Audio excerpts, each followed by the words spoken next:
লাহোয়ালের নাহরতলি চা বাগানের শ্রমিকরা ন্যায্য প্রাপ্য থেকে বঞ্চিত দীর্ঘদিন। প্রাপ্য আদায় এবং শ্রমিকদের সমস্যার সমাধানের দাবিতে সোমবার বিক্ষোভ দেখালেন বাগানের কয়েকশো শ্রমিক। শ্রমিকদের দীর্ঘদিনের নানা অভাব অভিযোগ কর্তৃপক্ষকে জানানো হলেও তার সমাধান করা হয়নি বলে অভিযোগ।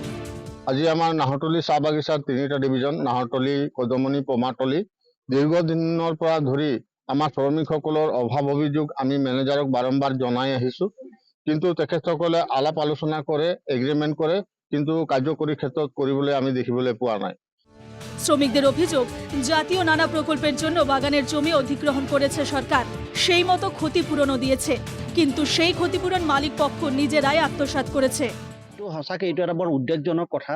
আপুনি চাব যে ৰাষ্ট্ৰীয় প্ৰকল্পৰ দোহাই দি ONGC, অইল ইণ্ডিয়া, 4 লেন আজি বাগিচাৰ মাটি যথেষ্ট গৈছে আৰু সেই অনুপাতে যি ক্ষতিপূৰণ পাব লাগে মালিক পক্ষ পাইছে, কিন্তু মালিক পক্ষই ক্ষতিপূৰণটো কিন্তু বাগিচাত ব্যৱহাৰ কৰা নাই। কোম্পানীৰ নিজৰ অফিচলৈ, হেড অফিচলৈ তেওঁলোকে ফাণ্ডবোৰ ট্ৰান্সফাৰ কৰিছে আৰু তাৰ বিনিময়ত শ্ৰমিকসকলৰ ঘৰ দুৱাৰ, পানী পায়খানা বা ডেভেলপমেণ্টৰ কামবোৰ কৰা নাই।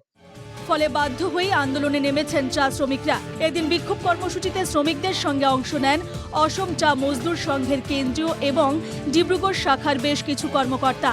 তাঁদের 14 দফা দাবি পূরণ না হলে জোরদার আন্দোলনে নামবেন শ্রমিকরা।